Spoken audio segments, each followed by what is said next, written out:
everyone. This is Heather Rodriguez. Thank you and welcome to the Contraband Wagon. So excited to having you here. Yay, thank you for having me. Of course. So, let's talk about you and when you first heard about this incident, what your reaction was. Well, I was at work and I got a phone call that I needed to come to the school because Trystan had been in an altercation. And my first reaction was, my son was in an altercation? Because Trystan is a straight A student. He's always been a straight A student. He's never had any issues in school. So I was confused about what happened, and I was angry because he knew, kind of old school, raising my kids, so he knew that getting in a fight at school was unacceptable. So I ran to the school, which was maybe like 10 minutes away from my job. And when I walked upstairs, I walked in the office, Trystan was sitting in a chair, and he just started bawling, crying when he saw me. And I was like, what happened? And then the administrator came out and took me back into the office and proceeded to tell me that Trystan had been in an altercation with a child at school. Okay, so they tell you that Trystan's been in an altercation. They tell you they're suspending him. Right. They told me they had a zero tolerance policy. I asked what was the reasoning for why they were in an altercation.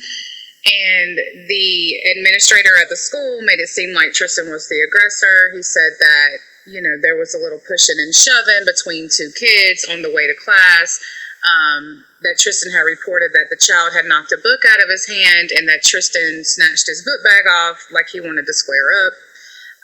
And then they got into a physical altercation, and in the meantime, some girl had gotten in between of them trying to break them up, and she was pushed to the ground and slightly injured.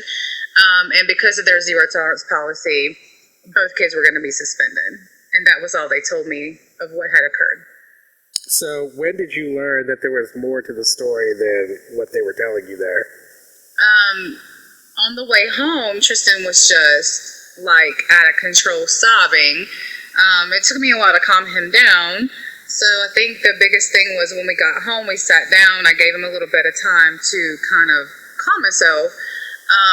And then he proceeded to tell me what happened. And that's when he told me that the child had stood up, or that the kid had been bullying him for a couple of weeks, and that one thing escalated to another. And then that particular day that he stood up in the lunchroom in front of everyone, was throwing like football balls at him and acted like he was calling Donald Trump, and so there was a illegal Mexican that needed to be sent back to their country, and the push and shoving. And I was first very emotional, and I asked why he didn't say that when we were there, and he just couldn't get his words out because he was so upset that the incident had occurred to begin with, because Trystan's not a fighter like that. So he was just really emotional, fear of getting in trouble, not able to put his thoughts together or allow his head to wrap around what had occurred. So as soon as he told me that, I got on the phone and called the school. Well, first you called somebody else. Who'd you call? Oh, yeah. I called you. I called you first. And then you called me down because I was pretty irate. And then I was like, I don't know what to do. Like, he was suspended. Is there some kind of rules that protect him, or some kind of policies in place that protect him from being bullied in such a manner? And what was the deal with the zero tolerance if he was just defending himself? Okay, so we decided to go to the school. Yes, we because did. I was also upset. Yes, we did. And why don't you tell the story about the conversation we had with the assistant principal? Yeah, absolutely. So first you told me you were going to let me say my piece, and I told you, now if I get out of control, you're going to need to step in, because by that time I was pretty upset.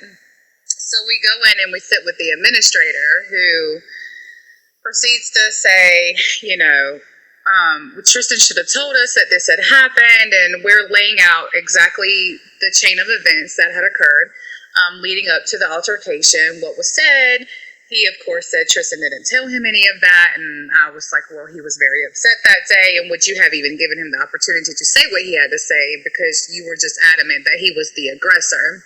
In honors classes, like advanced classes, like how detrimental this would be for him to be suspended, and then he still was adamant about the zero tolerance policy. So he made the comment that, oh, he knew that child, that he had had interaction with that other kid before, and that he's sure it was, things that he repeated that he saw on TV and on the news.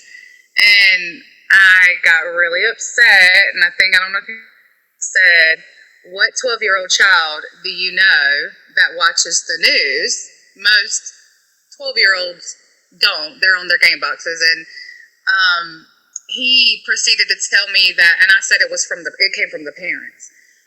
And that I wanted to have a conversation with the parents, which he said no, because I told them, well, I'm not, Latino, I'm white. And I would like to sit down and have a conversation to figure out where this racist interaction, this racism, these slurs and names had come from, because it wasn't from the TV. And then we were just going in a roundabout circle. I was getting more upset, and that's when you kind of interjected and said, look, the policies in Guilford County say, you can't, racial slurs, racial bullying, there's a zero tolerance policy for that. And we then proceeded to go in circles to try to come up with a resolution. We even threatened to go to the school board if they didn't reverse Trystan's decision for suspension. So we go through that process, and ultimately, what was one of the unintended consequences that occurred as a result of this interaction? Yeah, so sitting right there after you did your spiel with him, and basically laid out because of your background in education and your background in knowing the law, he went ahead and said, well, I'm going to reverse Trystan's decision. He can come back to school tomorrow. I don't know if you recall, is this going to affect his school record, going forward? Said no, they don't really look at, in high school, because he's on the advanced IB track, they don't look at suspensions from middle school, whatever it was one day. I asked to have his record expunged. They told me it wasn't necessary. Well, Trystan's grade point average, because he makes straight A's, he was invited to be inducted into the National Junior Honor Society, and I did his application and denied because the suspension was still on his record from 6th grade. So they did not allow him to be inducted, and that upset me. Trystan not so much, but it upset me, and I for calling administration because they reversed his suspension, but they didn't take it off his record. When you asked to talk with the parents of the other child, why did you think it was important to mention that you're white? Did you think they would be more willing to talk to you? I felt that way. Of course, as a parent, one of your worst fears is that your child's going to be bullied. And to be honest, I've always been big on advocacy. My husband's Latino, my kids are biracial, we live in a biracial blended family, and we've always just been very somewhat open to our children, but somewhat protective of our children. We didn't have the best childhood growing up, so we wanted to make sure that our children had childhoods. And so for us, it was really important that we kind of somewhat protected them. And this was like a direct, like, bam, this needs to be discussed. The biggest thing for me is I was upset, I was angry, and I felt like perhaps if I had a conversation with them, one, that I could educate them, in the best way I could at the time when I was angry, but two, I wanted to just get a reasoning for why this child was spewing this racist hatred to my child, and where he learned it from. And I wanted answers, and I demanded answers, and I felt like maybe it would be that we could, have a conversation about what's appropriate and what's not appropriate. So It was a combination of everything. I feel like if I was Hispanic, they wouldn't have given me the time of day. Clearly, based off of the stuff that, Trystan reported was being said to him. And I just wanted them to say, like, I wanted them to come up and spew this hatred to my face, because I'm kind of one of those people, like, in your face, let's talk about it. I need answers as to why this is coming out of a 12-year-old's mouth. And why everybody was protecting him. And that's what upset me, because they just kept saying, and you remember what they kept saying, oh, well, he probably watched that on TV. He has a bad home life. And I was like, I don't care. It's not okay. Yeah, I do remember. Thanks for watching. For access to the full-length conversation and all of the 2-hour-long unedited conversations that I've had on race, click the support link in the description below. Thanks for your support, and see you next time.